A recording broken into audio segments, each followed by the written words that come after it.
Papa, hindi ka po ba talaga pwedeng sumama sa akin sa Leyte? Kasal ko po yun pa. Parang ang pangit po kung kahit po isa sa inyo ni Mama wala po sa araw na yun. Justin anak, alam mo naman na may sakit ang mama mo. Hindi siya pwedeng bumiyahe ng malayo at mapapagod siya. Baka imbis na mag-enjoy tayo sa kasal nyo, bigla natin siyang isugod sa ospital. Pabantayan po natin si Mama kay Tita Maricel. Masyadong malaking abala yun sa Tita Maricel mo. Lalo na't 1 week ka sa Leyte. Saka, may anak din ang tita mo, hindi ba? Nakakahiya naman sa kanya. Basta ganito na lamang. Isama mo na lang dito sa bahay si Rachel pagkagaling niyo sa Leyte. Aba, ikakasal na lang kayo, hindi pa namin siya nakikilala ng mama mo. Sige po, sasabihin ko na lang po sa kanya. Tapos dito po kami sa bahay mag-i-stay na mas matagal bago ko po siya dalhin doon sa bahay na pinapagawa ko para sa aming dalawa. Sigurado po ako na masosurprise siya kasi hindi niya alam na nagpapagawa ko ng bahay namin. Aba, ang bilis naman talaga ng panahon, no? Dati naglalaro ka lamang sa labas. Ngayon, ikakasal ka na, Justin anak. Napangiti si Justin sa sinabing yun ng tatay niyang si Fredo. Sinabi na lang niya na kailangan pa niyang i-check ang mga dadali niya sa pagpunta sa Leyte para maputol na ang pag-uusap nila ng kanyang ama. Ayaw niya kasing maiyak dahil alam niya na doon yun hahantong kapag nagpatuloy ang pag-uusap nila. Nang lumabas si Fredo sa kwarto ni Justin, ay sinimulan lang tignan ni Justin ang laman ng kanyang maleta. Siniguro niya na meron siyang sapat na damit sa 1 linggong pananatili niya sa bahay ni na Rachel kasama ang pamilya nito. Habang abala si Justin sa kanyang ginagawa, ay bumalik naman si Fredo na may dalang buntot ng pagi. Napakunot naman ang noo niya nang makita ang bagay na yon. Teka pa, ano yan? Buntot ng pagi anak. Alam ko po na buntot ng pagi yan pa. Pero bakit may dala po kayong ganyan? Dalhin mo to sa pagpunta mo sa Leyte anak. Pa, hindi ko po kailangan yan. Ano naman pong gagawin ko sa buntot ng pagi? Anak, hindi mo alam ang lugar na pupuntahan mo. Dayo ka sa lugar na yon at mas mabuti ng sigurado. Paboritong biktimahin ng mga aswang ang mga dayo na kagaya mo. Sige na anak, isama mo na ito sa bagahe mo. Papa naman Baka pagtawanan pa ako nila Rachel kapag nakita nila yan Anak, mabisang panlaban to sa mga aswang baka hindi mo nalalaman. Noon pa man, ito na ang gamit naming mga manunugi sa pakikipaglaban sa mga aswang. Pa, moderno na po ang panahon ngayon. Wala na mga aswang. Saka, napakaganda po ng Leyte pa at hindi yun isang lugar na dapat katakutan. Alam ko anak, at hindi ko sinasabi na maraming aswang sa Leyte. Kahit saan lugar ay may aswang anak. Nasasabi mo lang na wala na sila dahil mas magaling na silang magtago ngayon at magpanggap. Kahit saang lugar ka pa pumunta anak, ipapadala ko pa rin sa ito. Napabuntong hininga si Justin. Tumayo siya at inakbayan ang kanyang ama. Pa, huwag po kayong mag-alala sa akin. Kasama ko pong family ni Rachel. Safe po ko doon. Itago niyo na lang po yan ulit, okay? Mukhang hindi talaga kita mapipilit na dalhin ito. Pero mangako ka sa akin anak, naligtas kang makakauwi dito sa atin. Promise po. Palagi po ako mag-a-update sa inyo. Ngumiti si Justin at kahit paano ay nakita niya na naging kampante ang kanyang ama. Nang muling lumabas ng kwarto si Fredo, ay bumalik na siya sa kanyang ginagawa. Napailing sabay ngiti si Justin nang maalala niya ang mga kwento ng tatay niya noong bata pa siya. Dati kasi ay isang kilalang manunugis ng aswang ang tatay niya. Bumuo pa nga ito ng isang maliit na grupo ng mga manunugis. Sama-samang umiikot ang mga ito sa iba't ibang parte ng Pilipinas upang manugis ng mga aswang, lalo na sa mga liblib na lugar. Ngunit nagbago ang lahat nang ipanganak na si Justin. Doon na nagplano ang tatay niya na huminto sa pagiging manunugis. 5 years old si Justin nang tuluyang iwanan ni Fredo ang pagiging manunugis at nagsimula sila ng panibagong buhay sa Maynila. Nagtayo ng maliit na negosyo ang mga magulang niya na mabilis na napalago ng mga ito. Yun ang nagbigay sa kanila ng komportable at maginhawang buhay. Habang inaayos ni Justin ang mga gamit niya para sa biyahe papunta sa Leyte, ay biglang pumasok sa isip niya si Rachel. Excited na siyang makasama si Rachel hanggang sa kanyang pagtanda. Ngunit sa kabila ng excitement, may lungkot din siyang naramdaman dahil hindi masasaksiyan ng mga magulang niya ang isa sa mga espesyal na araw sa buhay niya. Pero naiintindihan naman niya ang sitwasyon ng kanyang nanay at tatay, kaya hindi makakasama ang dalawa sa kanya sa Leyte. 2:00 ng madaling araw nang nagising si Justin sa tunog ng alarm ng kanyang cellphone. Agad niyang inabot ang cellphone sa lamesa sa tabi ng kanyang higaan at pinatay ang alarm nun. Bumangon siya at dumiretso sa banyo para maligo. Pagkatapos maligo, nagbihis siya ng komportableng polo at maong. Tinernohan niya yon ng puting rubber shoes. Lumabas si Justin ng kwarto na dala ang kanyang maleta. Pagdating sa sala, ay nakita niya si Fredo na nakaupo sa sofa. O ano anak, ihatid pa ba kita sa airport? Wag na po pa, ipapark ko na lang po yung kotse sa pay parking doon. Ay, oo nga pala, magpapaalam lang po ako kay mama. Tulog pa ang mama mo anak. Okay lang po pa, gusto ko lang po siya makita bago po ako umalis. Iniwan ni Justin ang maleta sa gilid ng pintuan at naglakad papunta sa kwarto ng mga magulang niya. Maingat niyang binuksan ang pinto at sumilip sa loob.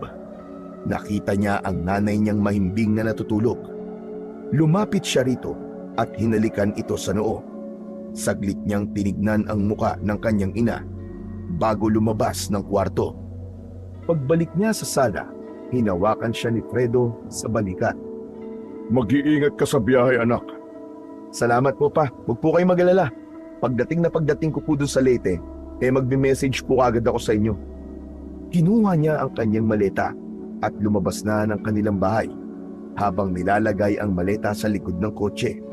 Muli siyang sumulyap sa bahay nila at nakita niya ang amang si Fredo na nakatayo sa may pintuan.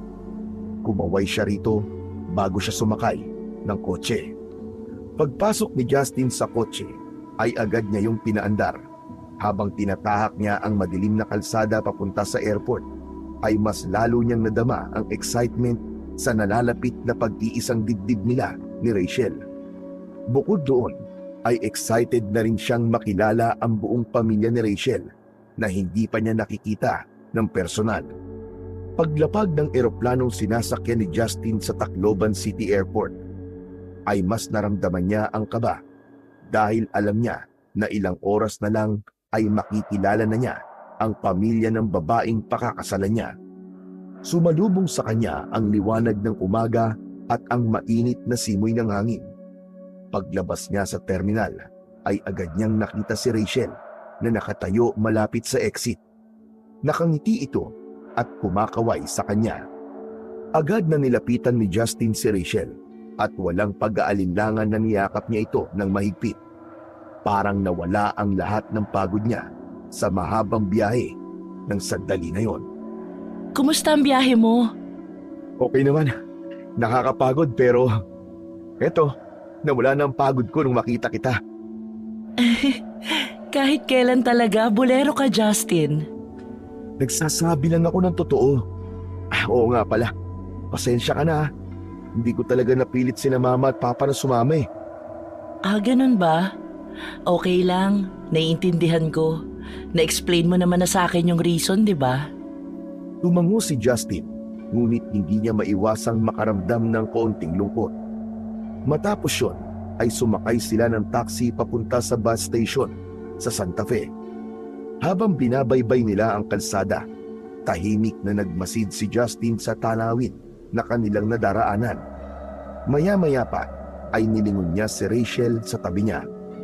Rachel, kinakabahan ako. Bakit ka naman kakabahan? Ewan ko, parang natatakot ako na baka hindi ako magustuhan ng pamilya mo. Bahagyang natawa si Rachel sa sinabi ni Justin. Ano naman ang hindi nila magugustuhan sa'yo? Mabait ka, magalang, at ikaw ang mahal ko.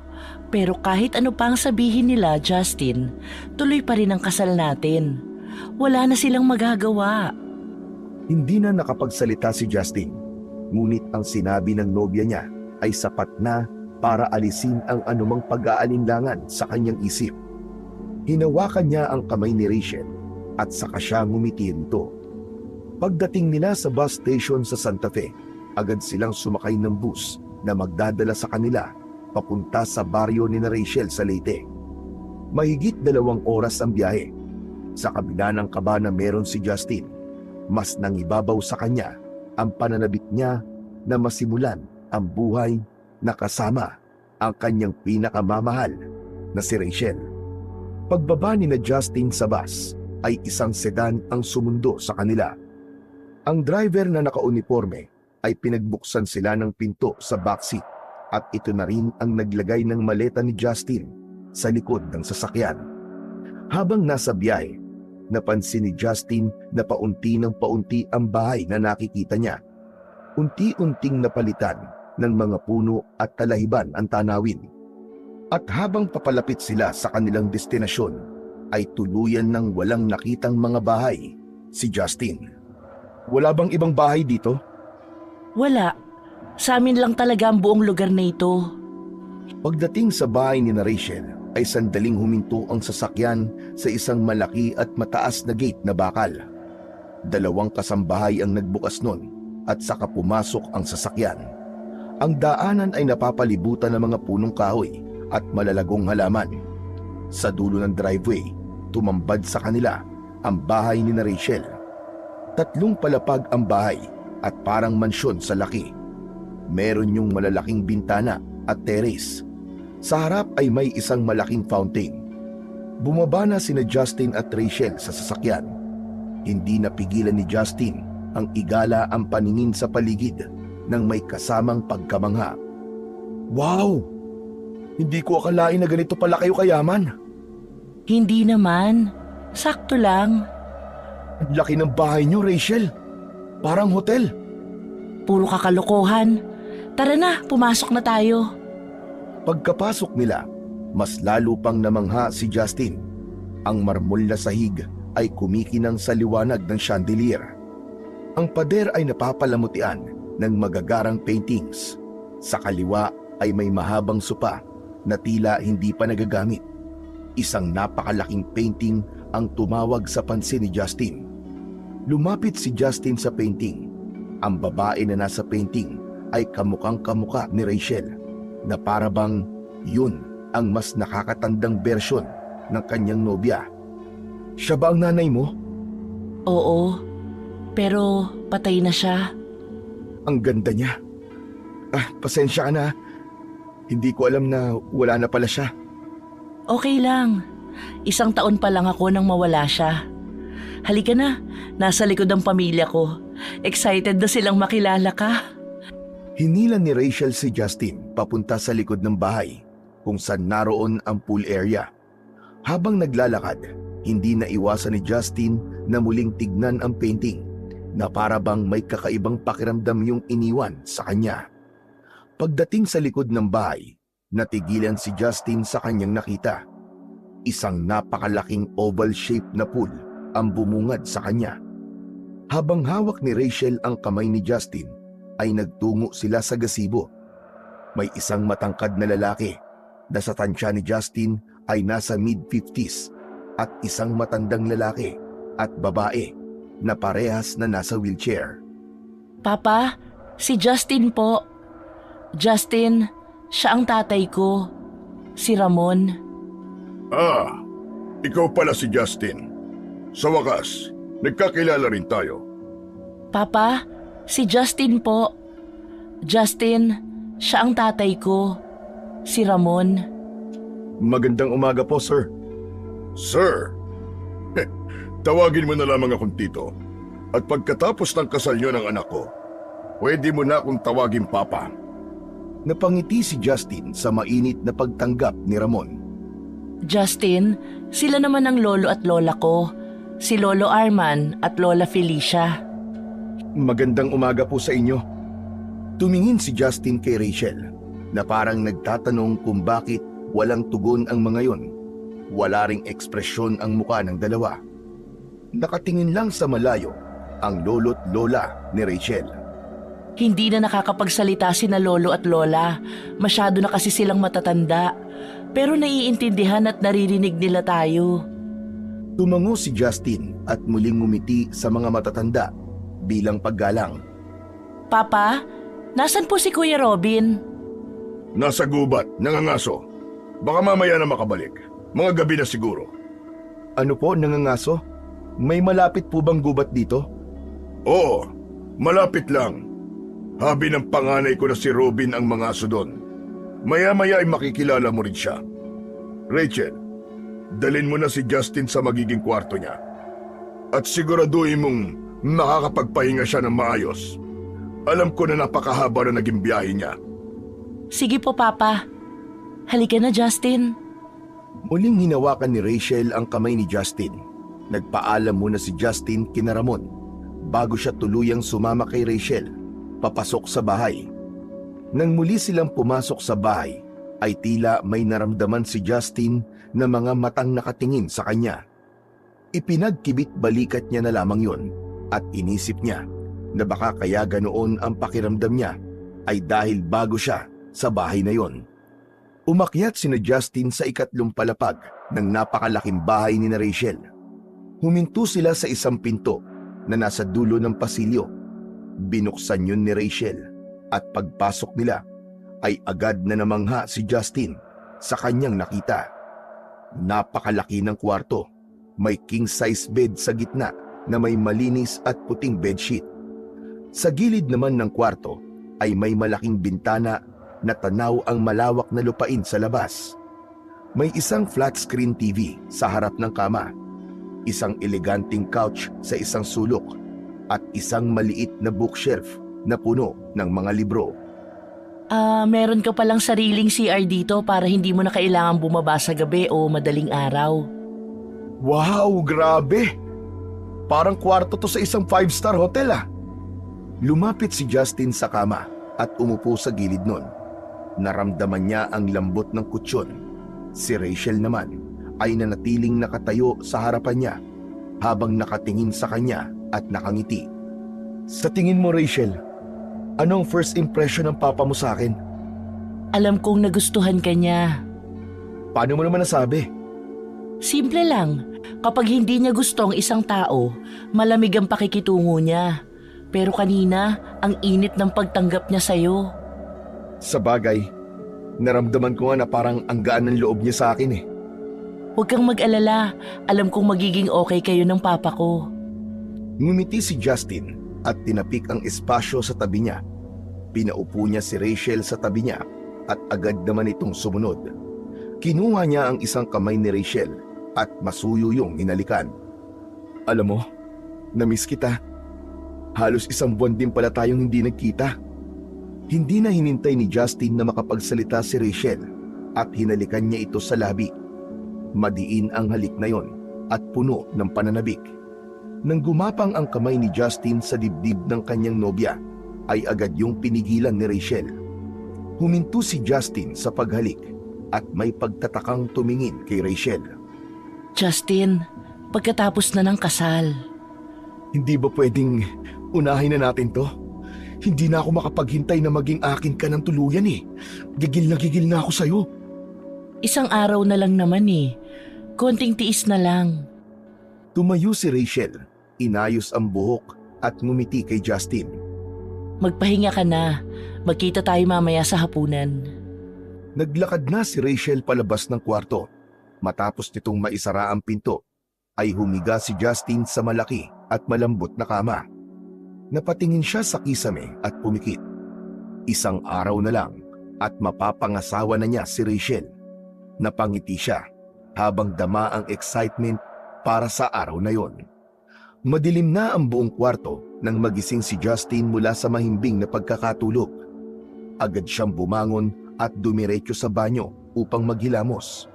Pagkatapos ay nagpalit siya ng komportabling damit.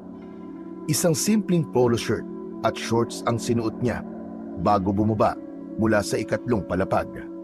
Habang pababa ng hagdan ay naaamoy niya ang mabangong halimuyak ng pagkain. Pagdating niya sa dining area, nakita niya ang isang malaki at eleganting dining table. Naroon na si Mang Ramon at nakaupo. Si Rachel naman ay tumutulong sa mga kasambahay sa pag-aayos ng mga pinggan at pagkain.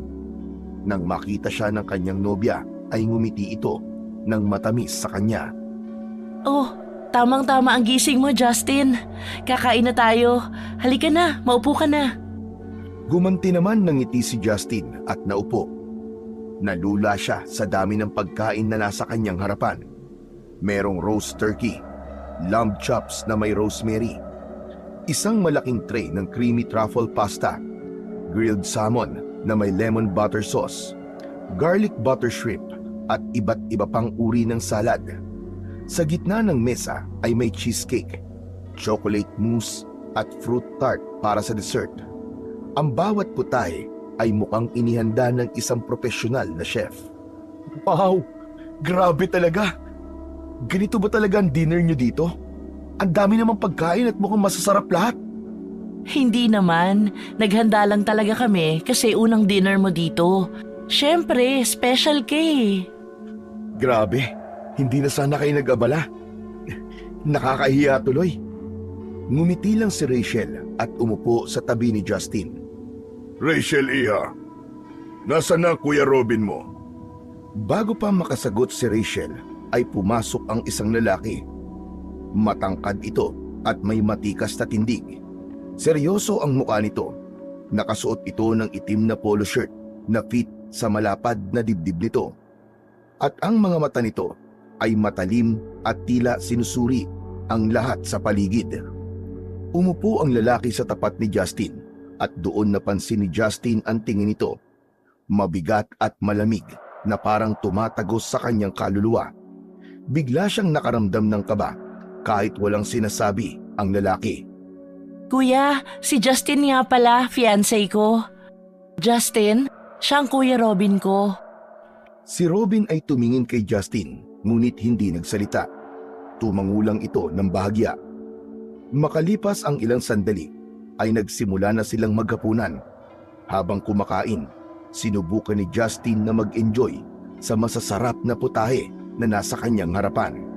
Ngunit hindi niya maiwasang mapansin si Robin.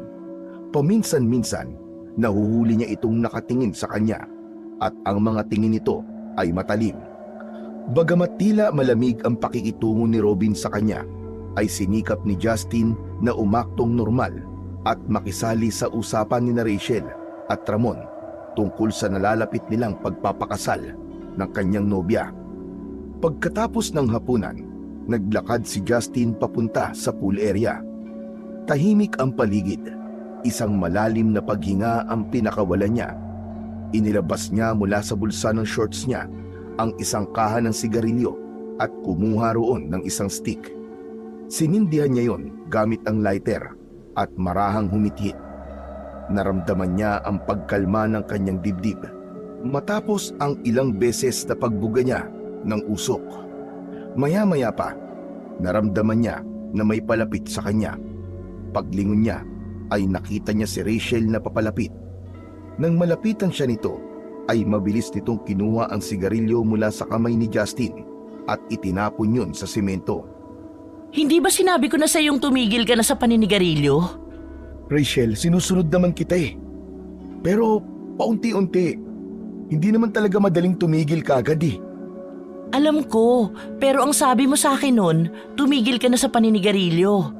May problema ba, Justin? Alam ko na kapag naninigarilyo ka, ay may iniisip ka o kaya kinakabahan ka. Napansin ko lang kasi kanina, parang hindi ako gusto ng kuya mo. Sandaling natahimik si Rachel, saka ngumiti ng bahagya. Si Kuya Robin? Ganon talaga yun. Tahimik lang talaga siya at hindi sanay makihalubilo sa ibang tao. Hindi eh. Iba talaga yung tingin niya sa akin kanina. Parang galit siya sa akin. Kahit ngayon lang kami nagkita. Huwag mo nang isipin yon. At kung sakali man na hindi ka niya gusto para sa akin, wala akong pakialam. Matutuloy pa rin ang kasal natin, kahit buong angkan ko pa ang ayaw sa'yo. Napangiti si Justin at napailing. Kinabig niya si Rachel at mabilis itong hinalikan sa labi. Ang swerte ko talaga sa'yo, Rachel. Kaya mahal na mahal kita eh. Mahal na mahal din kita, Justin. Sige na, bumalik na tayo sa loob. Mauna ka na. Susunod ako sa'yo maya-maya. Magpapahangin lang muna ako rito. Ngumiti si Rachel at bumalik na ito sa loob ng bahay, habang si Justin naman ay nanatiling nakatayo roon. Inisip niya ang sinabi ni Rachel at kahit paano ay nabawasan ang gumugulo sa isip niya. Sinabi niya sa kanyang sarili na hanggat tanggap siya ni Rachel ay wala siyang dapat pang isipin sa kung gusto siya o hindi ng ibang miyembro ng pamilya nito. 2:00 na ng madaling araw, ngunit gising na gising pa rin si Justin. Kahit na anong posisyon ang gawin niya, ay hindi siya nakaramdam ng antok. Hindi niya alam kung dahil sa napahaba ba ang tulog niya kanina o dahil naninibago siya sa lugar na kinaroroonan niya. Huminga siya ng malalim at bumangon. Nakaramdam siya ng uhaw, kaya naisipan niyang bumaba sa kusina upang uminom ng tubig. Tahimik niyang binuksan ang pinto ng kanyang kwarto at naglakad pababa. Nang nasa 2nd palapag na siya, ay bigla siyang natigilan. Mula sa sala sa ibaba, ay narinig niya ang pamilyar na boses ni na Rachel, Robin at Mang Ramon. Nag-uusap ang mga yon, ngunit ang tono ni Robin ay galit na galit. Ayoko na maghintay ng ilang araw. Gawin na natin to ngayon. Robin, hindi tayo pwede magkamali. Kailangan nating maging matyaga. Kapag nagpadalos-dalos tayo, baka tayo ang mapahamak. Tama si Papa. Kapag hinintay natin ang tamang oras, mas ma-enjoy natin ang lahat. Mas magiging satisfying yun, Kuya. Napakunot ng noo si Justin. Nagtaka siya kung tungkol saan ang pinag-uusapan ng tatlo. Kahit hindi niya alam kung ano ang sinasabi ng tatlo, ay may kaba siyang naramdaman. Mabilis na yumuko si Justin nang makita niya na palingon si Robin sa kinaroroonan niya, na para bang naramdaman nito ang kanyang presensya. Mas lalo siyang kinabahan. Marahan siyang umatras at bumalik sa hagdan, papunta sa 3rd palapag ng bahay. Nang makabalik na si Justin sa kanyang silid, ay agad niyang sinarado ang pinto at sumandal doon. Alam niya na wala naman siyang ginawang masama, pero hindi niya alam kung bakit natakot siya na malaman ni na Rachel na narinig niya ang usapan ng mga ito tungkol sa isang bagay na wala naman siyang ideya kung ano. Humiga siya muli sa kama, ngunit hindi pa rin siya mapakali. Ang kuryosidad at kaba ay patuloy na bumabagabag sa kanya habang iniisip niya kung tungkol ba saan ang pinag-uusapan ni na Rachel sa sala. Dumating na ang araw na pinakahihintay ni na Justin at Rachel. At yun nga ang araw ng kanilang pag-iisang dibdib. Mula sa 3rd palapag ng bahay ay tanaw ni Justin ang harapan ng mansyon na ngayon ay mala fairy tale sa ganda ang dekorasyon. Napapalibutan ng mga garland ng sariwang bulaklak ang buong mansyon. Sa gitna naman ng malawak na lupa sa harapan ay naroon ang altar na dinisenyohan ng mga puting rosas. Maya-maya pa ay bumaba na si Justin at agad na nagsimula ang seremonyas ng kasal. Si Justin ay nakasuot ng itim na tuxedo, habang si Rachel naman ay mas lumitaw ang kagandahan sa wedding gown na suot nito na may mahabang laylayan at burda ng mga maliliit na perlas. Ang seremonyas ay maayos na tapos at nagsimula ng kumain ang mga bisita. May 3 mahahabang mesa na puno ng masasarap na pagkain. Sa unahan ng lahat ay nakaupo sina Justin at Rachel. Habang iniikot ni Justin ang tingin sa mga bisita, ay may napansin siyang kakaiba. Ilang bisita ang tila nakatingin sa kanya ng matagal na para bang sinusuri siya. May ibang nagbubulungan pa at parang naging sentro siya ng atensyon. Hindi na niya napigilan pa ang kanyang sarili na sabihin yon kay Rachel. Rachel, napansin mo ba? Parang ang dami nakatingin sa akin. Saka yung tingin nila sa akin, parang iba eh. Huwag mo nang pansinin. Ganyan lang talaga sila kapag may bagong mukha sa pamilya. Huwag ka mag-isip ng kung ano-ano. Dapat maging masaya ka lang kasi kasal na tayo. Ngumiti si Justin, ngunit hindi niya pa rin naiwasang hindi mag-isip. Ganun pa man, alam niya na wala siyang dapat pang ikabahala dahil kasal na sila ni Rachel at mag-asawa na silang dalawa. Ngunit habang tumatagal si Justin na nakaupo sa tabi ni Rachel, ay hindi niya naiwasan na tahimik na obserbahan ang mga bisitang patuloy pa rin nagbibigay ng kakaibang tingin sa kanya. Hindi niya magawang maging komportable kahit anong gawin niya. Justin, magbabanyo lang ako. Saglit lang ako. Gusto mo bang samahan pa kita? Hindi na, kaya ko na. Dito ka na lang. Tumayo si Rachel at naglakad papunta sa loob ng bahay. Sinundan ni Justin ng tingin ang kanyang asawa. Maya-maya pa ay inilabas niya ang kanyang cellphone mula sa bulsa ng kanyang pantalon. Binuksan niya ang kamera at patagong kinunan ng litrato sina Ramon at Robin na abala sa pagkain at tila seryosong nag-uusap sa lamesang hindi kalayuan sa kanya. Agad niyang sinend ang litrato sa kanyang ama at mabilis na nag-type ng mensahe. Sinabi niya sa tatay niya na yun ang tatay at kuya ni Rachel. Pagkasend ng mensahe ay agad niyang ibinalik ang cellphone sa kanyang bulsa. Ilang sandali pa, bumalik na si Rachel na may malaking ngiti sa labi. Ayos ka lang ba rito? Parang tahimik ka masyado. Sino naman kasi ang kakausapin ko dito? Sa bagay, hayaan mo, mamaya ipapakilala kita sa mga kaibigan at kamag-anak namin. Ngumiti si Justin. Naupo na si Rachel sa tabi niya. Nagpatuloy ang araw na yon na pilit nilalabanan ni Justin ang hindi maipaliwanag na pakiramdam. Habang abala ang lahat sa kasiyahan, nagdesisyon siyang isantabi muna ang nararamdaman at ituon ang sarili kay Rachel at sa kanilang espesyal na araw. Kinagabihan, masayang naglakad sina Justin at Rachel papunta sa kwarto ni Rachel. Magkahawak ang kanilang mga kamay.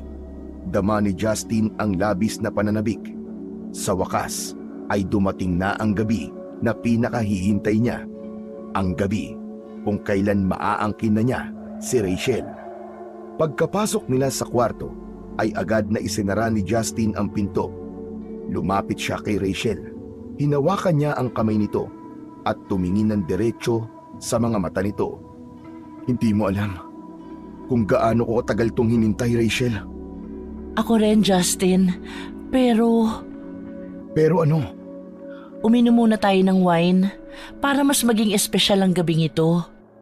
Bahagyang napangiti si Justin, bagamat naroon ang maliit na pagkadismaya sa kanyang isip. Naglakad si Rachel papunta sa mesa sa gilid ng kwarto.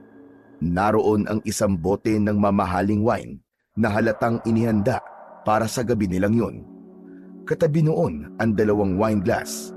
Maingat na binuksan ni Rachel ang bote at nagsali ng wine sa mga baso. Pagkatapos ay iniabot nito ang isa kay Justin. Para sa maraming taon na pagsasama natin, Justin. At para sa maraming anak na bubuuin nating dalawa. Sabay nilang itinaas ang kanilang mga baso at nag-toast. Matapos yun, dahan-dahan nilang ininom ang kanilang wine habang hindi inaalis ang tingin sa isa't isa. Pagkatapos nilang ubusin ang laman ng kanilang baso, muling nilapag ni Rachel ang baso sa mesa. Si Justin naman ay lumapit dito at hinawakan ito sa bewang. Marahan niya itong kinabig palapit sa kanya. Hinalikan niya si Rachel sa labi. Isang banayad ngunit puno ng pananabik na halik. Ihihiga na sana ni Justin si Rachel sa kama, ngunit bigla siyang nakaramdam ng kakaibang pagkahilo. Umikot ang buong paligid at unti-unti niyang naramdaman na tila nawalan siya ng kontrol sa sarili niyang katawan. Justin, okay ka lang ba? Rachel, parang... Sinubukan ni Justin na magsalita, ngunit tila naging mabigat ang kanyang dila. Ang kanyang mga tuhod ay nanghina at bago pa man niya matapos ang kanyang sasabihin, ay bumagsak na siya sa malamig na sahig ng kwarto.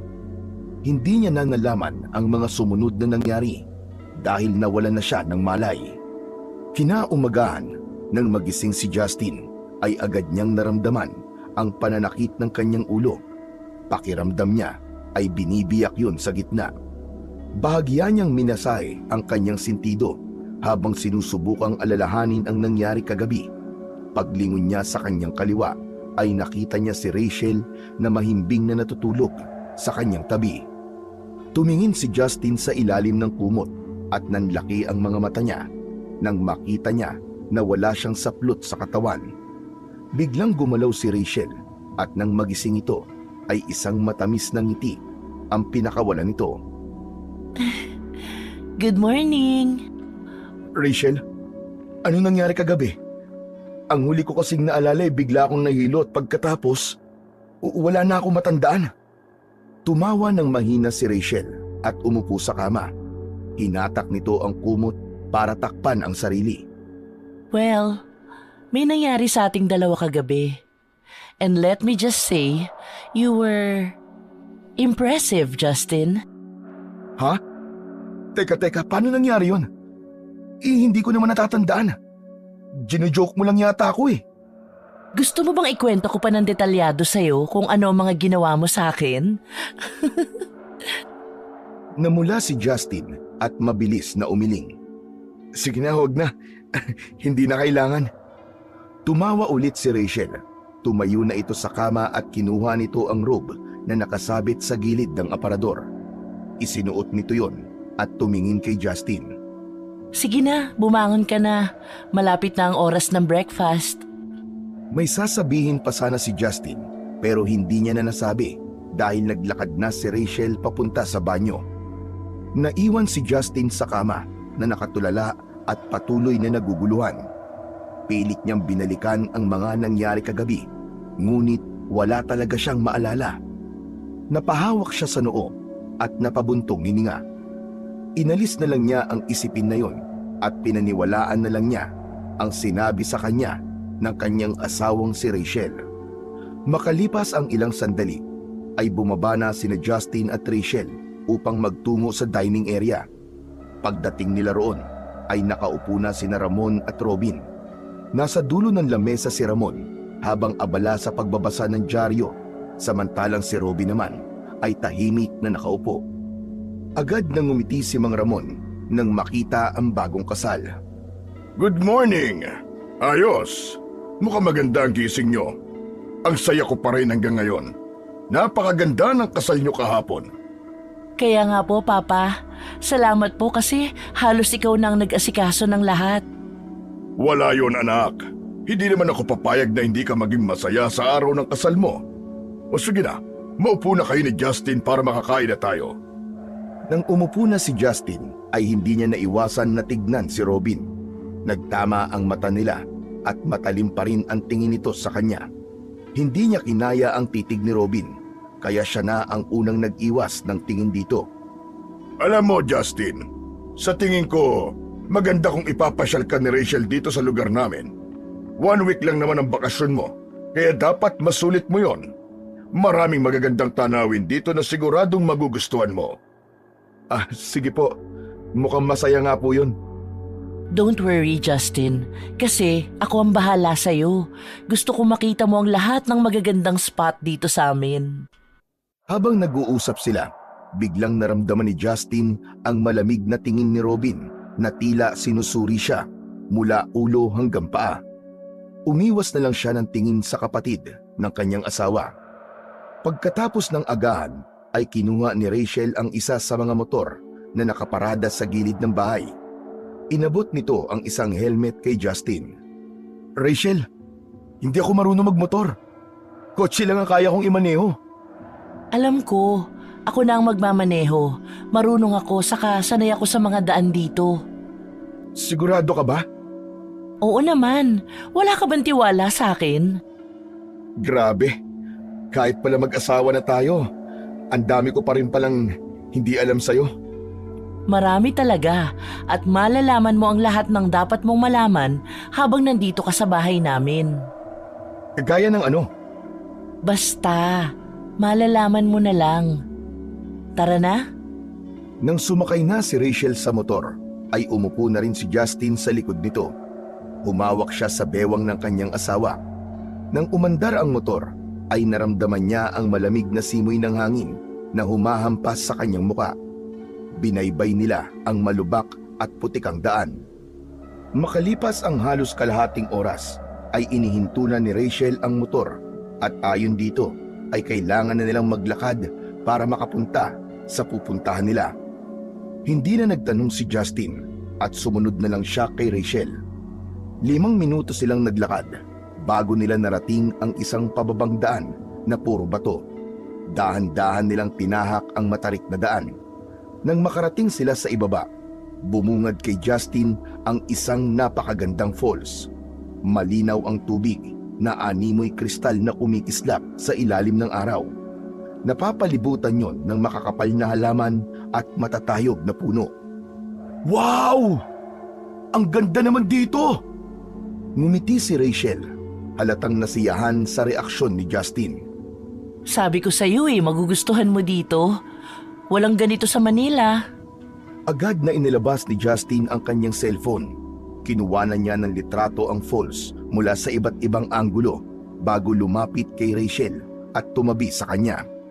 Nag-selfie sila at ang falls ang kanilang background. Ipopost sana ni Justin ang pictures sa kanyang social media account pero wala siyang nakuwang signal. Nako, bakit walang signal dito? Wala talagang signal dito. Maswerte na kung makakakuha ka ng kahit isang bar. Ay nako, sige na nga. At least, may memory tayo sa pagpunta natin sa lugar na to. Saka ko na to i-upload kapag may signal na. Matapos yun, ay hinubad na nila ang kanilang mga sapatos at nagbabad sa malinis at malamig na tubig. Nagharutan at nagtawanan sila na parang mga batang naglalaro. Pagkaraan ng ilang minuto, umupo sila sa gilid ng talon upang magpahinga. So, ano bang plano mo? Saan mo gustong tumira tayo? Well, sa Manila muna siguro. Pero kung gusto mo, pwede naman tayo maghanap ng bahay na tahimik at malapit sa probinsya. Gusto ko rin ng tahimik na lugar, pero ayoko ng sobrang malayo sa lahat. Ilan ba ang gusto mong anak? Siguro 2 lang. Ikaw? 2 o 3. Para hindi masyadong tahimik sa bahay. Pero kung pwedeng mas marami, aba, mas okay yun. Alam mo naman, mag-isang anak lang ako kaya pangarap ko na talaga na marami akong anak. Habang nag-uusap sila, hindi sinasadyang natabig ni Rachel ang cellphone ni Justin na nakapatong sa tabi nila at nahulog yun sa tubig. Agad na tumalon si Justin at sinisid ang kanyang cellphone sa ilalim ng tubig. Nang may ahon niya yon, ay basang-basa na yon at hindi na gumagana. Justin, sorry! Hindi ko sinasadya! Okay lang. Pagbalik ko sa Manila, bibili na lang ako ng bago. Sorry talaga. Ang clumsy ko kasi. Ano ka ba? Huwag mo nang isipin yon. Mas mahalaga naman ang moments na ganito. Itong cellphone, mapapalitan pa ito. Pero yung oras na magkasama tayo, ay hindi. Maya-maya ay nagpatuloy silang magbabad sa malamig na tubig. Sa sandaling yon, ay nakalimutan ni Justin ang agam-agam niya tungkol sa tila hindi magandang impresyon ni Robin sa kanya. Sa mga sumunod na araw, sinamahan ni Rachel si Justin sa iba't ibang magagandang lugar sa lugar na yon. Napuno ang bawat araw ni Justin ng mga bagong karanasan, mula sa pag-akyat sa bundok na may tanawing parang larawang iginuhit, hanggang sa pagpunta sa isang beach na walang tao at napakaganda. Kahit hindi na naayos ang cellphone niya, ay hindi niya yun alintana. Sapat na ang bawat sandaling kasama niya, si Rachel. Ngunit habang papalapit ang huling araw ng kanyang pananatili roon, ay naramdaman niya ang mabigat na lungkot na pilit niyang isinasantabi. Ilang beses niyang sinubukang huwag isipin ang nalalapit na pagbabalik niya sa Maynila.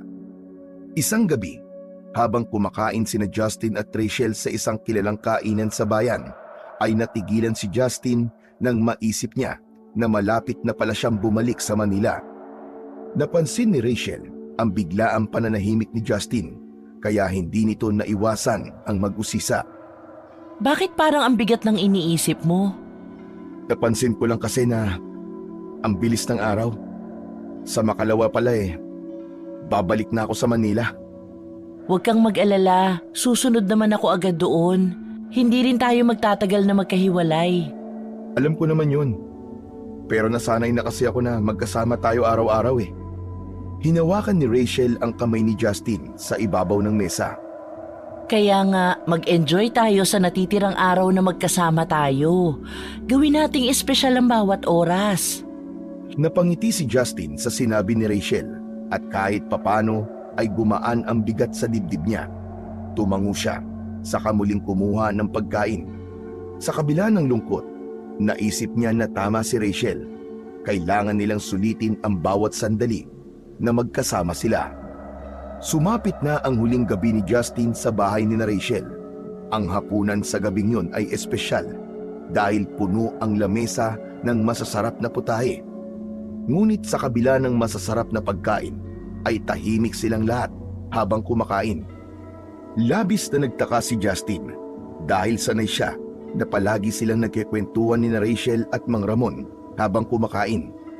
Isa pang ipinagtaka niya ay naroon ang lolo at lola ni Rachel na noon lang sumalo sa kanila sa pagkain.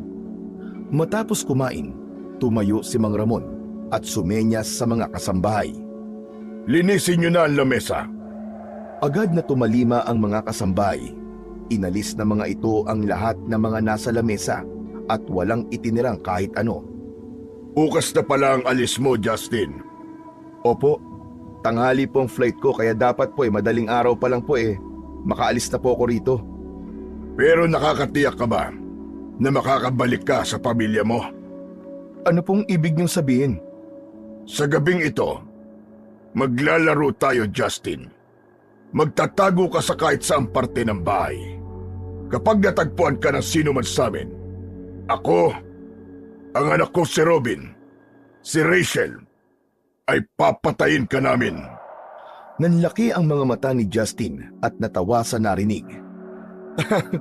Tito Ramon, seryoso po ba kayo? Hindi siya nagbibiro, Justin. Ang totoo, lahat kami rito ay mga aswang. Hindi ba ang sabi ko sa'yo, may mga bagay ka pa na malalaman tungkol sa akin? Isa na ito sa mga bagay na yun. Narito ka para sa isang laro. Ang larong magdedesisyon kung mabubuhay ka o hindi. Natahimik si Justin. Tinignan niya ang mga taong naroroon, ngunit hindi niya mabasa ang kanilang mga muka. Si Rachel, na tila nagbibiro nung una, ay biglang naging seryoso. Ngunit maya-maya ay muling tumawa si Justin at inisip niya na malamang ay bahagi lang yun ng pamamaalam ni Rachel sa kanya. At hindi niya dapat ituring na literal ang lahat ng sinabi ng mga ito, gaya ng papatayin siya at aswang ang mga ito. Okay, game ako. Kailan ba tayo magsisimula? Bibigyan ka namin ng kalahating oras para makapagtago. Pagkatapos nun, magsisimula na ang paghahanap namin sa'yo. At huwag ka mag-alala, Justin.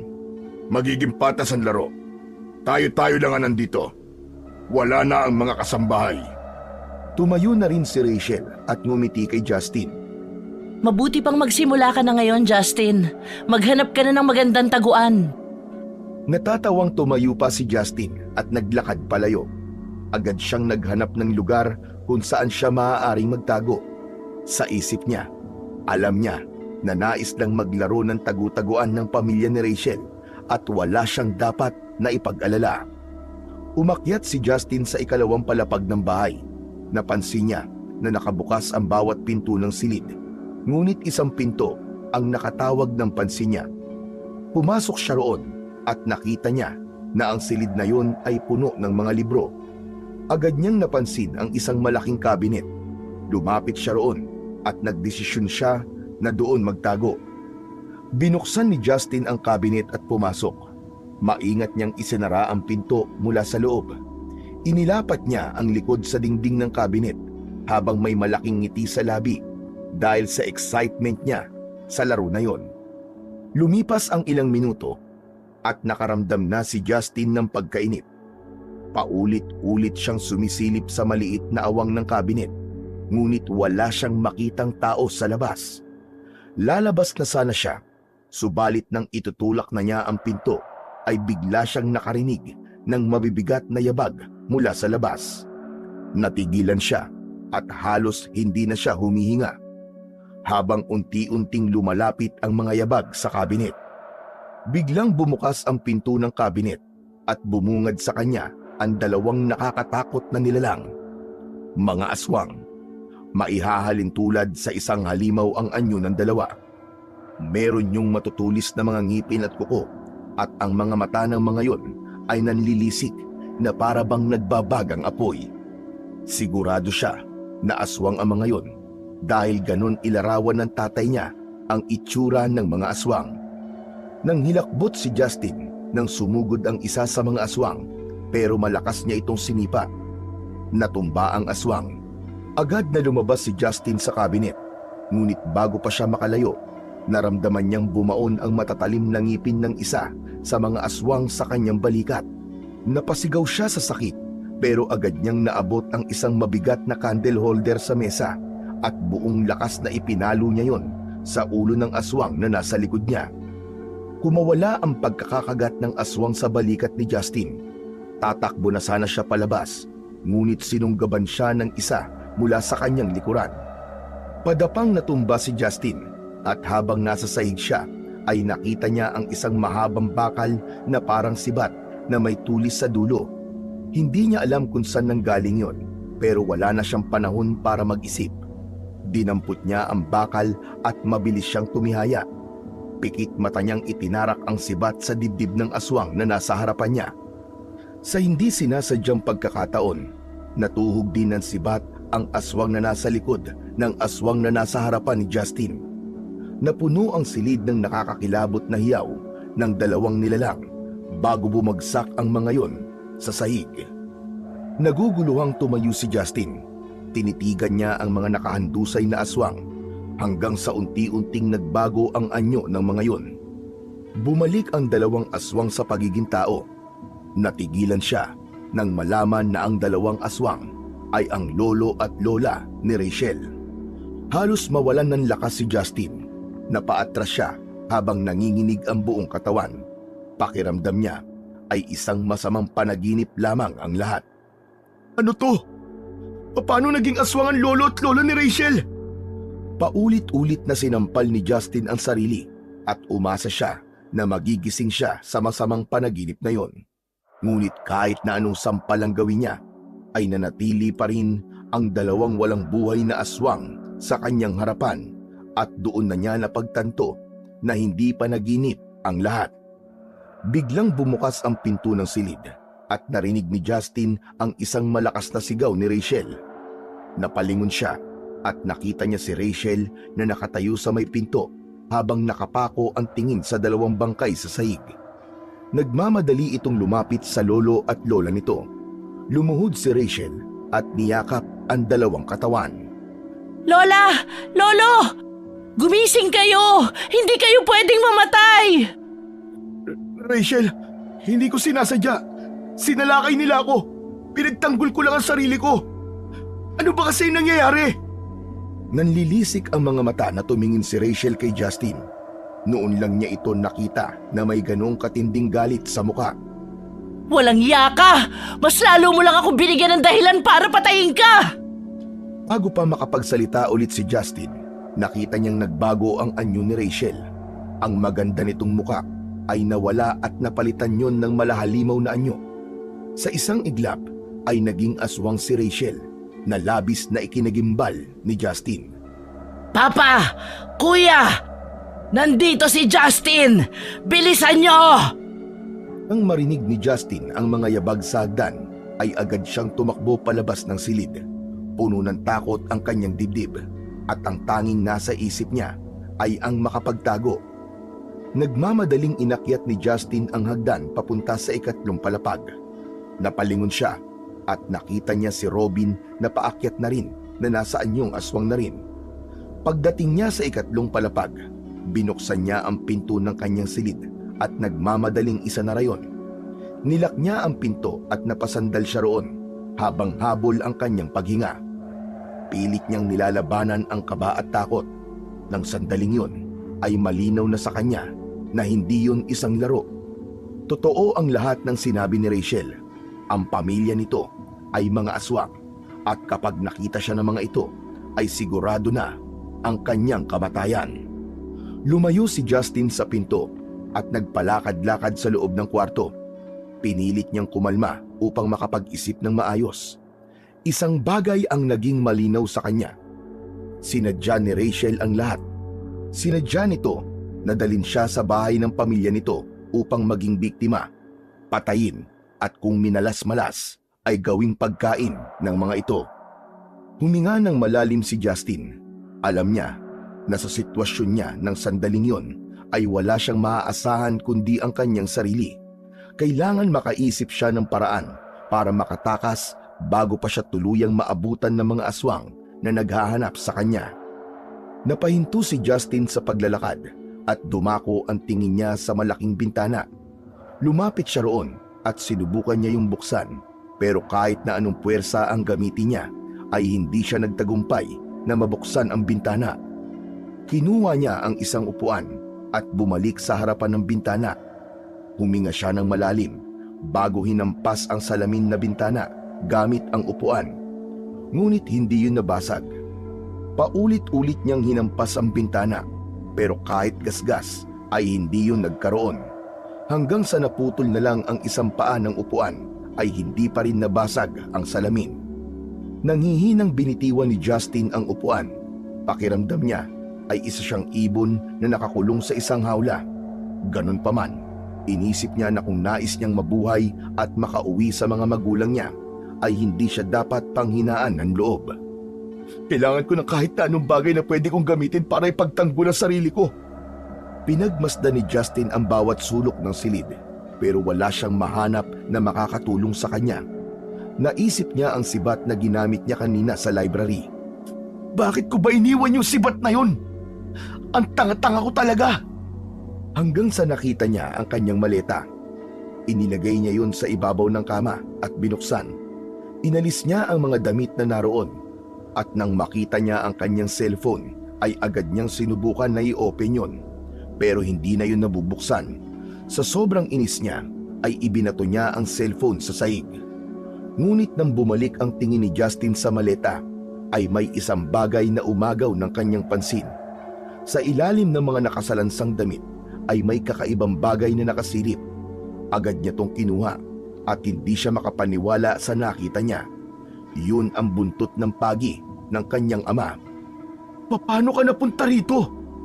Sa pagkakataon na yon, ay naisip ni Justin na baka habang tulog siya nung gabi, bago ang kanyang pag-alis, ay pasimple yung inilagay ng kanyang ama sa kanyang maleta. Parang naririnig niya sa kanyang isip ang mababang boses ng ama na laging handang magbigay ng babala. Humigpit ang hawak ni Justin sa buntot ng pagi. Alam niya na mabisa yung panlaban sa mga aswang ayon sa kanyang ama na isang dating manunugis. Dahil doon ay nagkaroon siya ng pag-asa at ang determinasyon niyang mabuhay ay mas tumindi. Nagulat si Justin nang biglang yumanig ang buong kwarto nang makarinig siya ng malakas na kalabog sa pinto. Ang mga mata niya ay agad na dumako sa direksyon ng pinto. Mula sa labas ng pinto ay narinig niya ang malalim at malamig na boses ni Robin. Wala ka nang tatakasan, Justin. Tanggapin mo na lang ang katotohanan na mamamatay ka na ngayong gabi. Hindi ako susuko. Hindi ako papayag na basta na lang mamatay nang hindi lumalaban. Ano bang kasalanan ko sa inyo? Bakit nyo ginagawa sa akin to? Hindi mo na kailangan malaman ang dahilan dahil mamamatay ka na rin naman. Patuloy ang malakas na pagbangga ni Robin sa pinto. Naramdaman ni Justin ang malamig na pawis sa kanyang noo. Nilabanan niya ang takot dahil alam niya na kapag pinangunahan siya ng takot ay hindi siya makakapag-isip ng maayos. Napaatras si Justin ng tuluyan nang bumigay ang pinto. Tumambad kay Justin si Robin na nasa anyong aswang. May nakapaskil na malademonyong ngisi sa mukha nito, habang ang mga mata nito ay nanlilisik na nakatutok sa kanya. Wala ka nang ligtas ngayon, Justin. Ako ang nakahanap sa'yo, kaya ako ang dapat na pumatay sa'yo. Naniga si Justin sa kinatatayuan niya. Kahit gusto niyang tumakbo o atakihin si Robin, ay hindi niya maigalaw ang kahit na anong parte ng kanyang katawan. Pero sa loob ng kanyang isip, isang bagay lang ang malinaw. Hindi siya mamamatay nang hindi lumalaban. Inihanda ni Justin ang sarili at ang buntot ng pagi. Yun lamang ang kaisa-isang sandata na maaari niyang gamitin laban sa halimaw na nasa harap niya. Habang daang-daang lumalapit si Robin, ay ramdam niya ang pagtibok ng kanyang puso. Ngunit sa kabila ng lahat, alam niyang kailangan niyang tumayo para sa sarili niya. Lalaban siya dahil wala siyang ibang pwedeng gawin kundi yun lang upang buhay siyang makalabas sa bahay na yon. Biglang sumugod si Robin kay Justin. Nang halos isang dipa na lang ang layo nito kay Justin, ay hindi na siya nagdalawang isip na hampasin ito ng buntot ng pagi. Malakas na napasigaw sa sakit si Robin nang tinamaan ito ng buntot ng pagi sa muka. Nagulat ito nang makita ang hawak ni Justin. Paano ka nagkaroon yan? Saan galing yan? Galing sa tatay ko. Pasalubong niya para sa inyo, mga demonyo! Muling umatake si Robin ng mas mabilis at mas marahas. Nakatutok ang mga mata ni Justin sa bawat galaw ni Robin at naghintay siya ng tamang tiyempo para umatake. Nagawa ni Robin na makalapit kay Justin at sinubukan siya nitong sakmalin. Nagawa naman ni Justin na umiwas sa huling segundo, ngunit nawalan siya ng balanse at natumba sa saig. Sinamantala ni Robin ang pagkakataong yun at nagawa siya nitong kalmutin sa dibdib. Napasigaw si Justin nang maramdaman ang malalim na pagbaon ng mga kuko ni Robin sa kanyang balat. Tumayo agad si Justin. Hindi niya ininda ang kanyang sugat. Sa pagkakataon na yon ay si Justin naman ang umatake. Hinampas niya si Robin sa tiyan at napaatras ito ng sandali, pero agad ding umatake. Nagpalitan ng atake ang dalawa. Habang tumatagal ay nakaramdam na ng pagod at panghihina si Justin, ngunit hindi niya yun ipinakita kay Robin. Sa isang pagkakataon, nagawang mahawakan ni Robin si Justin sa balikat. Galit na galit siya nitong itinapon sa dingding. Tumama ang katawan niya sa dingding. Pinilit niyang tumayo, pero masyadong malaki ang naging pinsala ng huling ginawa ni Robin sa kanya. Habang papalapit si Robin, kinuha ni Justin ang isang upuan na ginamit niya kanina sa pagbasag sa bintana. Ibinato niya yon kay Robin, pero sinalag lang ito ng braso nito. Bumagsak ang upuan sa harapan ni Robin, habang ang mga paa nun ay nakaturo sa itaas. Masyado nang matagal ang laban na ito. Tapusin na natin to, Justin! Hindi nagpatinag si Justin. Hinawakan niya muli ang buntot ng pagi at humarap kay Robin. Nang sumugod si Robin, hinampas niya ito ng buong lakas sa braso, dahilan upang mapaatras ito. Hindi pa natapos si Justin at sunod-sunod niyang hinampas si Robin. Tinamaan ito sa iba't ibang parte ng katawan. Sa bawat tama ng buntot ng pagi ay napapasigaw si Robin sa sakit. Ang balat nito ay tila natutunaw. Hanggang sa inipon ni Justin ang lakas na meron siya at ibinigay niya kay Robin ang pinakamalakas na hampas niya. Tumama ang buntot ng pagi sa dibdib ng aswang. Nawalan ng balanse si Robin at patihaya itong bumagsak sa sahig. At sa hindi inaasahang pangyayari, tumama ang likod ng ulo nito sa isang sirang paa ng upuan na may matulis na dulo. Tumagos yun sa likod ng ulo ni Robin at dumiretso sa bibig nito. Halos masuka si Justin sa nakita. Hindi siya makapaniwala sa nangyari. Nanghihina siyang napaluhod habang habol ang kanyang paghinga. Sa kabila ng tagumpay niyang mapatay si Robin, alam niyang hindi pa tapos ang laban dahil buhay pa rin si Ramon at ang asawa niyang aswang na si Rachel. Siniguro muna ni Justin na patay na si Robin bago siya lumabas ng kwartong yon na dala pa rin ang buntot ng pagi. Labis ang pasasalamat niya sa kanyang ama dahil kung hindi nito yun nilagay sa kanyang maleta, malamang ay kanina pa siya napatay ni Robin. Maingat ang bawat hakbang ni Justin habang bumababa siya ng hagdan. Alam niyang bawat galaw niya ay maaaring magbigay ng pahiwatig kina Ramon at Rachel na buhay pa siya.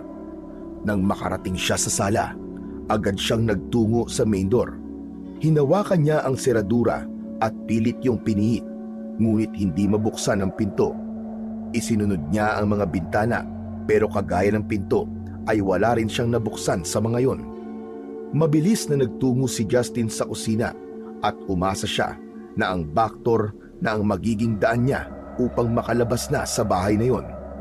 Ngunit tulad ng main door at mga bintana ay hindi rin siya nagtagumpay na mabuksan yon. Napasandal na lang siya sa back door. Doon niya napagtanto na walang paraan para makalabas siya ng bahay na yon. Pinilit na lang niyang tanggapin ang kanyang sitwasyon at wala na siyang ibang pagpipilian kundi ang lumaban para sa buhay niya. Ngunit sa gitna ng pag-iisip niya kung ano na ang gagawin niya, ay biglang sumagi sa kanyang isip ang imahe ni Rachel, ang ngiti nito at ang lambing sa mga mata nito nung una silang nagkakilala. Ang mga kamay ni Justin ay bahagyang nanginginig. Alam niyang isa si Rachel sa dapat niyang harapin, ngunit hindi niya alam kung paano niya yon gagawin. Sa kabila ng lahat ng nalaman niya, ay hindi niya maitatanggi ang natitirang damdamin niya para dito. Isang malalim na paghinga ang pinakawalan ni Justin at matuwid siyang tumayo. Isinantabi muna niya ang pagmamahal niya kay Rachel. Alam niyang walang patutunguhan ang pagtatago niya. Mas malakas si Ramon at Rachel at mas pamilyar ang mga yon sa bahay na yon. Sigurado siya na kahit saan siya magtago ay mahahanap at mahahanap pa rin siya ng mga ito. Kailangan ko na silang harapin. Bahala na kung mamatay ako. Basta ang mahalaga, lumaban ako. Kinondisyon ni Justin ang sarili. Sa oras na yon ay handa na siya. Hindi siya papayag na maging biktima ng isang pamilya ng aswang sa gabing yon. Nangako siya sa kanyang sarili na buhay siyang uuwi sa bahay nila. Napapitlag si Justin nang makita niyang pumasok si Ramon sa kusina. Huminto ito sa pintuan at ang matalim nitong tingin ay parang mga kutsilyo na tumagos sa kaluluwa niya. Ramdam niya ang bigat ng galit ni Ramon. Alam niya na hindi lang yun simpleng puot. May mas malalim na dahilan ang galit ng mga ito sa kanya at yun ang nais niyang malaman. Ano ba nagawa ko para magalit kayo sa akin ng ganito?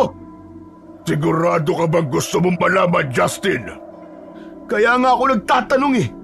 Ano ba ang kasalanan ko sa inyo? Isang nakakatakot na ngisi ang sumilay sa labi ni Ramon. Mas lalong naging matalim ang tingin nito kay Justin. Ang totoo, wala ka namang kasalanan.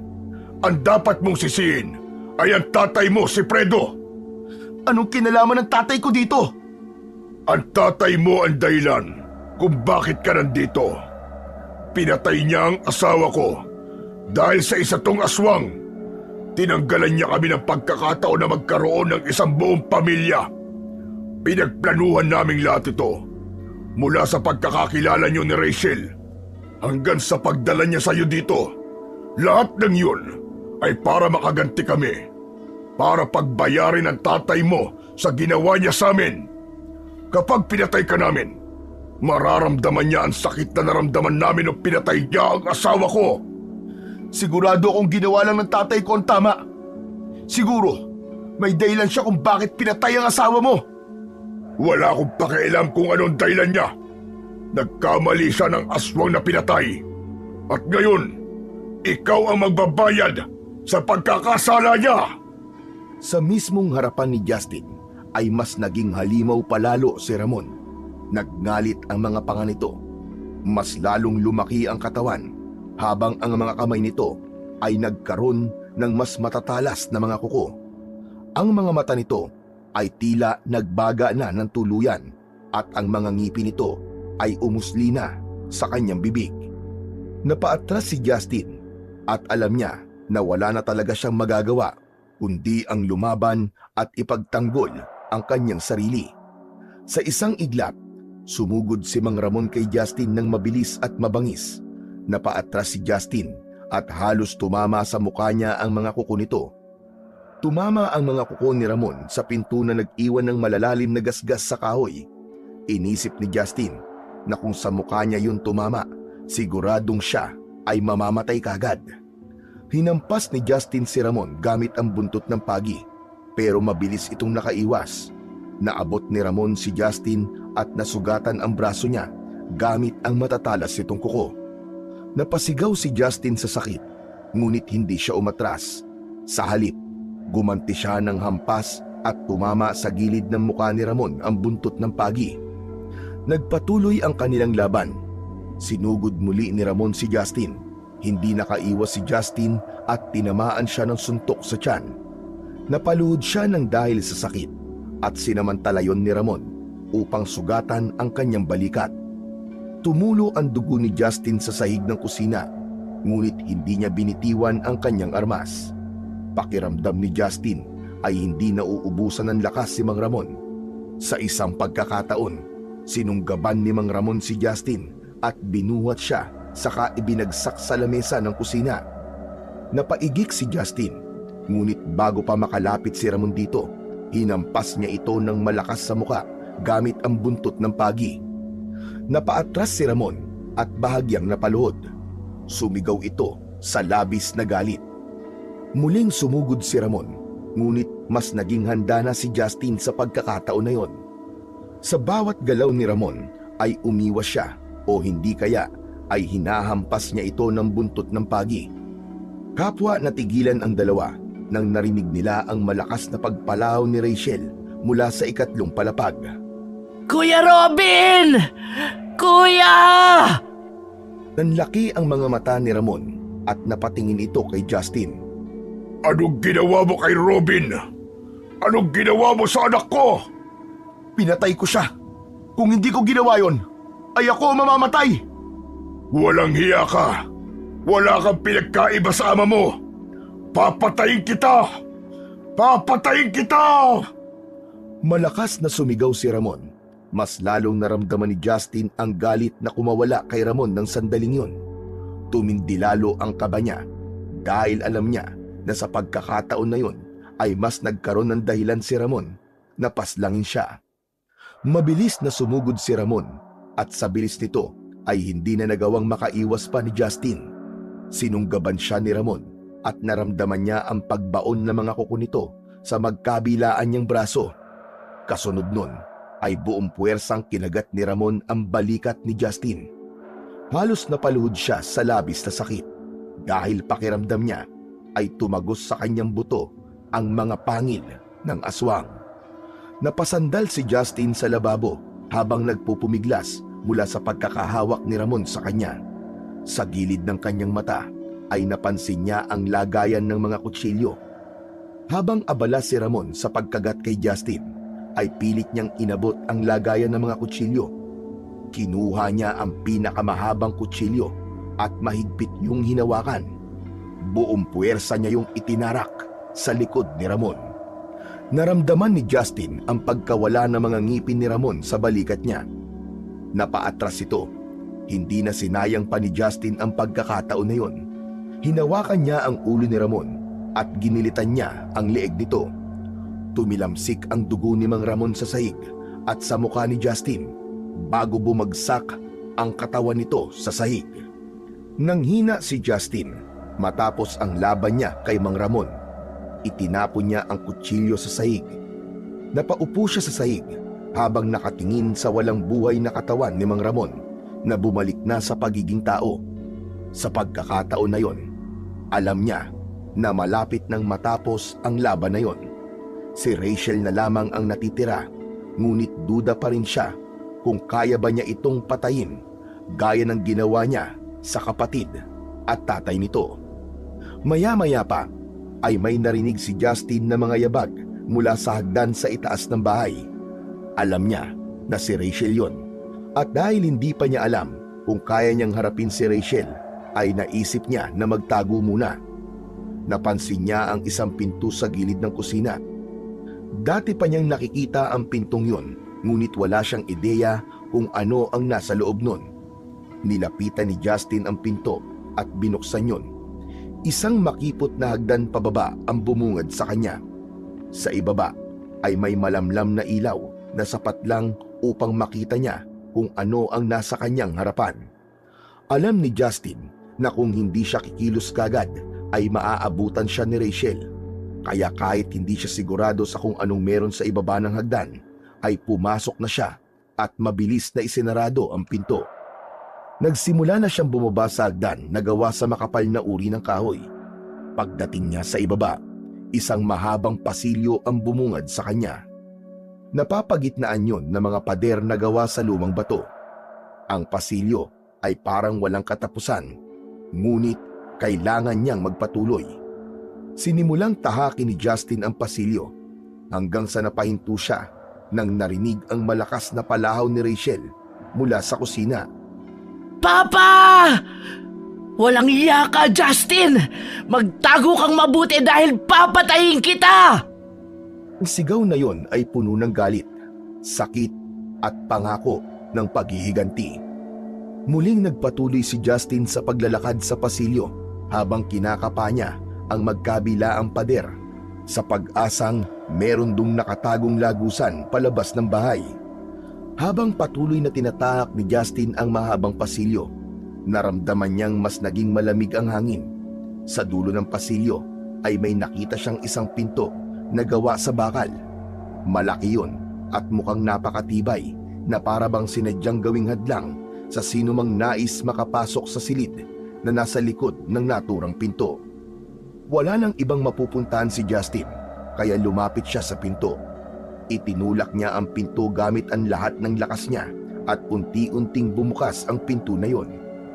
Agad na sumalubong sa kanya ang isang nakakasulasok na amoy. Amoy yon ng tila nabubulok na karne. Napapikit siya at halos masuka sa tindi ng alingasaw. Sumilip siya sa loob, ngunit napakadilim.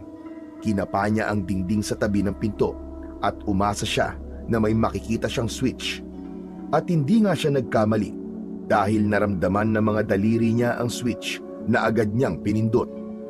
Bumaha ang liwanag sa loob ng silid na yon at tumambad kay Justin ang tanawin na tuluyang naging dahilan para bumaliktad ang sikmura niya. Ang silid ay puno ng mga katawan ng mga tao na naaagnas. May mga nakabitin sa dingding at mga nakalapag sa malamig na sahig na bato.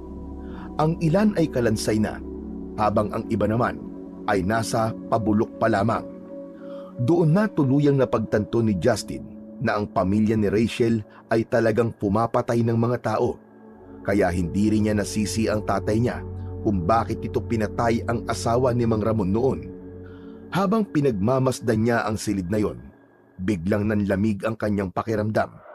Napatingin siya pabalik sa pasilyo. Alam niyang hindi magtatagal ay makikita na siya ni Rachel. Lumabas na si Justin ng silid na yon dahil hindi niya nakaya ang tanawin doon. Humarap siya sa pasilyo at nagdesisyon na umalis na sa lugar na yon. Ngunit nanlaki ang kanyang mga mata nang makita niya si Rachel na nasa anyong aswang na naglalakad papalapit sa kanya. Huminto ito ilang di pa lamang ang layo sa kanya. Rachel, parang awa mo na. Ayokong labanan ka. Hindi kita kayang patayin. Mahal kita, Rachel. Isipin mo ang lahat ng pinagdaanan natin. Alam kong mahal mo ako. Mahal? Hindi kita mahal at kailanman ay hindi kita minahal. Ang mga alaala at ang mga salitang sinabi ko sa'yo, lahat ng iyon ay pagpapanggap lang. Ginawa ko ang lahat para dalhin ka rito, sa lugar na ito, kung saan magbabayad ka sa ginawa ng tatay mo sa nanay ko. Rachel, hindi totoo yan. Alam kong mahal mo ko.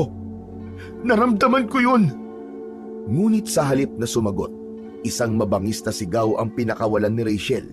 Bigla itong sumugod kay Justin habang ang kanyang kuko ay nakaumang na parang mga talim. Wala nang nagawa si Justin kundi ang umatras pabalik sa silid ng mga bangkay. Mabilis niyang itinulak ang pinto upang isarado, ngunit Mabilis yung napigilan ni Rachel. Buong lakas nitong itinulak ang pinto, kaya napaatras si Justin. Nawalan siya ng balanse at napahiga siya sa tumpok ng mga naaagnas na bangkay. Mabilis na pumasok si Rachel at umibabaw kay Justin. Maigpit nitong hinawakan ang magkabila ang braso ni Justin habang ang mga kuko nito ay bumaon sa kanyang balat. Sa kabila ng sakit ay pilit na nagpumiglas si Justin, ngunit hindi niya magawang makawala. Hindi kita mapapatawad, Justin! Pinatay mo ang tatay ko! Pinatay mo si Kuya Robin! Isusunod na kita sa kanila! Bago pa makasagot si Justin, biglang sinakmal ni Rachel ang leeg niya gamit ang matatalim nitong ngipin. Napasigaw si Justin sa labis na sakit. Ngunit sa kabila ng lahat, buong lakas niyang sinubukang makawala. Nagtagumpay siyang maitulak si Rachel palayo sa kanya gamit ang kanyang mga tuhod. Mabilis siyang gumapang palayo habang ang dugo niya ay patuloy na dumadaloy mula sa sugat sa kanyang leeg. Nanghihinang tumayo si Justin. Rachel! Rachel, pakiusap! Ayoko ng ganito! Alam ko may natitira ka pang kabutihan sa'yo. Alam kong mahal mo rin ako kahit papano. Ayoko magpatayan tayong dalawa! Tigilan mo na ang ilusyon mo, Justin. Hindi kita minahal kahit kailan. Sa mga sandaling magkasama tayo, wala akong ibang gustong gawin kundi ang patayin ka. Natigilan si Justin sa sinabing yun ni Rachel. Sa pagkakataon na yon, tinanggap na lang niya ang katotohanan na nilinlang lang siya ni Rachel upang mapunta siya sa sitwasyon na yon. At kung patuloy siyang aasa na may pagmamahal pa si Rachel sa kanya, ay baka yun pa ang maging dahilan para magtagumpay ito na patayin siya. Muling umatake si Rachel at mabilis nitong sinugod si Justin gamit ang matatalas nitong mga kuko. Agad naman na umiwas si Justin at muntik pa siyang mawalan ng balanse. Rachel! Rachel, pakiusap! Huwag mong gawin to! Hindi mo kailangan gawin to! Ngunit tila bingi si Rachel sa kanyang mga pakiusap. Muling umatake si Rachel at muling umiwas si Justin. Sa gitna ng laban, nabitiwan niya ang buntot ng pagi. Nagmadali siyang yumuko upang damputin yon. Ngunit biglang sumugod si Rachel at hinila ang kanyang braso upang pigilan siya na makuha ang kanyang sandata. Diretsyong tinignan ni Justin si Rachel. Sa mga mata nito, Rachel, hindi kita kayang saktan. Alam kong may natitira ka pang kabutihan sa'yo. Hindi ka ganito, Rachel. Hindi ka ganito. Alam kong hindi ikaw ito. Ngunit sa halip na sumagot, isang mabangis na sigaw ang isinagot ni Rachel. Malakas siya nitong itinulak at nang tumingin si Justin sa likod niya, ay nakita niya na naroon ang nakabukas na pinto. Tumakbo siya papunta ron, pero bago pa siya makalabas, ay nahawakan na siya ni Rachel sa braso. Hinila siya nito pabalik at ibinilibag siya nito sa dingding. Ang katawan ni Justin ay tumama sa isang matigas na pader at agad siyang bumagsak sa sahig. Sinubukan niyang tumayo, pero dahil sa lakas ng paghampas niya sa pader, ay hindi na niya maigalaw ang kahit na anong parte ng kanyang katawan. Marahang lumapit si Rachel kay Justin. Huminto ito sa may paanan niya. Marahan itong yumuko habang ang mukha nito ay puno ng puot. Rachel! Rachel, pakiusap! Tigilan mo na to! Tingnan mo ako sa mga mata, Justin. Gusto ko na ang mukha ko ang huli mong makikita bago ka mamatay. Hindi nakapagsalita si Justin. Pakiramdam niya ay yun na ang kanyang katapusan. Ang kanyang mga mata ay puno ng luha habang nakatitig kay Rachel. Marahan na isinaksak ni Rachel ang matutulis itong kuko sa tiyan ni Justin. Napahiyaw sa labis na sakit si Justin nang maramdaman niya ang pagbaon ng mga kuko ni Rachel sa kanyang katawan. Halos mawalan na ng ulirat si Justin sa tindi ng sakit. Ngunit inisip niya ang kanyang mga magulang. Alam niya na labis na masasaktan na mga yon kapag namatay siya. Kaya kahit wala na siyang pag-asang mabuhay ng sandaling yon, ay humiling pa rin siya sa Diyos ng himala. Hanggang sa nanlaki ang mga mata ni Justin nang biglang pumasok sa silid na yon ang kanyang ama na si Fredo. Meron itong tangan na matalas na itak. Inakala niya na imahinasyon niya lang ang lahat, kaya bahagya siyang napangiti. Anong iningiti-ngiti mo dyan? Ang gusto ko ay masaktan ka! Magmakaawa ka sa akin, Justin! Mabilis na lumapit si Fredo sa kanila at tumayo ito sa likod ni Rachel na wala pa rin kaalam-alam sa pagdating ng ibang tao sa silid na kanilang kinaroroonan. Pakawalan mo ang anak ko! Halimaw! Nagulat si Rachel nang marinig ang malakas na sigaw ni Fredo. Agad itong humarap, ngunit wala na itong nagawa nang itaas ni Fredo ang hawak nitong itak at dumapo yun sa gilid ng leeg ni Rachel. Bumaon ng malalim ang talim ng itak. Paulit-ulit na tinaga ni Fredo ang leeg ng aswang hanggang sa tuluyang humiwalay ang ulo nito sa katawan. Bumagsak ang walang buhay na katawan ni Rachel sa sahig. Nang hilakbot si Justin sa kanyang nasaksihan, halos mawalan siya ng ulirat habang nakatingin sa walang ulo na katawan ni Rachel. Wala pa ring tigil ang pag-agos ng luha sa kanyang mga mata. Yumukod ang ama niyang si Fredo at mahigpit na niyakap si Justin. Hindi pa rin alam ni Justin kung ano ang sasabihin niya matapos ang lahat ng nangyari. Anak, tumingin ka sa akin. Tapos na. Ligtas ka na. Pero Papa, si Rachel po. Patawarin mo ko kung kinailangan ko siyang patayin, anak. Pero ginawa ko lang ang tama. Hindi mo na siya maililigtas. Isa siyang aswang at kahit anong sabihin mo sa kanya ay hindi kanya pakikinggan dahil wala siyang ibang nasa isip kundi ang patayin ka. Sa kabila ng mga sinabi ni Fredo, nanatiling magulo ang isip ni Justin. Hindi niya magawang sisihin si Fredo, ngunit hindi rin niya maitanggi ang sakit ng pagkawala ni Rachel. Walang anumang salita ang lumabas mula sa bibig ni Justin. Nanatili siyang nakayakap kay Fredo at umasa siya na kahit papano ay may mahanap siyang kapanatagan sa gitna ng sakit at lungkot na nararamdaman niya. Hindi na muna niya inisip kung paanong naroon ang kanyang ama dahil hindi pa niya kayang iproseso ang samot-saring emosyon na lumukob sa buo niyang pagkatao ng sandaling yon. Nang tuluyan ng kumalma si Justin, ay inalalayan siya ni Fredo upang makatayo. Bagamat nangihina pa siya at masakit pa rin ang buo niyang katawan, ay pilit niyang iniyakbang ang kanyang mga paa habang patuloy na nakaalalay si Fredo sa kanya. Magkasamang tinahak nila Justin at Fredo ang mahabang pasilyo at inakyat nila ang hagdan palabas ng basement. Dumiretso sila sa sala at nagtaka si Justin nang makitang nakabukas ang main door. Tuluyan na silang lumabas ng bahay ni Rachel. Nanlaki ang mga mata ni Justin nang makita niya ang mga walang buhay na katawan ng mga kasambahay ni Rachel na nasa anyong aswang pa rin. Umupo muna sila sa hagdan na nasa harapan ng bahay habang ang araw ay unti-unting sumisilip sa silangan. Pa, ikaw ba ang pumatay sa kanila? Oo, anak. Hinarangan nila ako nang dumating ako kanina. Hindi nila ako tinantanan hanggang sa makuha akong susi sa isa sa kanila.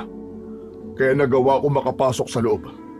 Mabuti na lang at hindi pa uli ang lahat ng dumating ako. Pero pa, paano niyo po nalaman na kailangan ko po ng tulong? Huminga ng malalim si Fredo bago sumagot. Nung magpadala ka sa akin ng litrato ni Ramon at Robin, agad ko nakilala si Ramon. Si Ramon ang asawa ng aswang na napatay ko noon. Pumapatay sila ng mga tao. Napakarami nilang naging biktima noon, kaya hinanap ko sila. Pero nung nagkaengkwentro kami, ang asawa lang niya napatay ko. Nakatakas si Ramon. Pero bago siya tumakas, nagbanta siya na maghihiganti siya sa akin. Alam kong darating ang araw na gagawin niya ang sinabi niya. Pero hindi ko akalaing sa ganitong paraan. Kaya na malaman ko kung sino ang tatay ni Rachel, alam ko na kagad na nasa panganib ka. Ngayon pa, naiintindihan ko na ang lahat. Kaya agad akong bumiyahe papunta rito, anak. Pero nahirapan akong hanapin ang bahay na ito ni Ramon. Kaya natagalan pa ako. Pasensya ka na anak. Sana'y mas maaga ako nakarating para hindi na humantong ang lahat sa ganito. Wala po kayong dapat na ihingi ng pasensya, Papa. Ang importante po ay buhay tayo. Nailigtas niyo pa rin po ako. Si Mama nga po pala. Sino pong kasama niya sa bahay? Binabantayan ko muna siya sa tita Maricel mo. Mahirap para sa akin na iwanan siya, pero hindi ko rin kayang pabayaan ka, anak. Hindi na muling nagsalita si Justin. Pinanood na lang nila ang pag-usbong ng araw habang nagpapahinga. Ngunit sa isipan ni Justin, alam niyang kahit tapos na ang laban, hindi basta-basta mawawala ang marka ng trahedya na yon sa kanyang buhay. Sa loob ng eroplano, tahimik na nakaupo si Justin sa tabi ng bintana habang si Fredo naman ay nasa tabi niya. Bakas ang lungkot sa kanyang mga mata. Muling sumagi sa isipan niya ang imahe ni Rachel. Sa pagkakataon na yon ay tinanggap na niya na hindi talaga siya nito minahal at nilinlang lang siya nito dahil nais magiganti nito at ang pamilya nito sa kanyang ama. Naramdaman ni Justin ang kirot sa dibdib. Sa kabila ng lahat, hindi niya maitatanggi ang sakit ng pagkawala ni Rachel dahil totoo ang pagmamahal na naramdaman niya para dito. Naramdaman ni Justin ang kamay ni Fredo sa balikat niya, kaya napalingon siya rito. Okay ka lang ba, anak? Opo, okay lang po ako. May mga iniisip lang po ako, Papa. Si Rachel ba? Huwag ka mag-alala. Sigurado ko na makakatagpo ka pa ng babae na mamahalin ka ng totoo at walang halong panlilinlang. Alam ko naman po yun, Papa. Pero sa ngayon, ayoko po muna. Parang hindi pa po ako handang magtiwala ulit. Tinitigan ni Justin ang kanyang ama at nginitian nito ng bahagya. Habang lumilipad ang eroplano sa kalangitan, muling napatingin si Justin sa bintana. Alam niyang hindi magiging madali ang paglimot niya kay Rachel. Ngunit alam din niyang oras na upang simulan ang bagong yugto ng kanyang buhay nang hindi niya ito kasama. Makalipas ang ilang taon, tuluyan nang bumalik sa normal ang buhay ni Justin. Ang sakit at trahedyang pinagdaanan niya noon ay nanatili na lamang na bahagi ng kanyang madilim na nakaraan. Ang mga alaala ni Rachel, bagamat mahapdi at masakit nung una, ay natutunan niyang bitiwan. Gumaling na rin ang kanyang ina mula sa sakit nito at bumalik ang sigla nito na parang walang nangyari. Sa kasalukuyan, masaya na si Justin sa piling ng babaeng pinili niyang mahalin at pakasalan. Kasama ng kanilang anak, binuo nila ang isang pamilyang puno ng pagmamahal at kasiyahan. At sa pagkakataon na yon, ay natagpuan ni Justin ang tunay na kapayapaan at ang kaligayahan. Tuluyan niya nang isinara ang pahina ng kanyang nakaraan at nagpatuloy sa mas maliwanag na kinabukasan.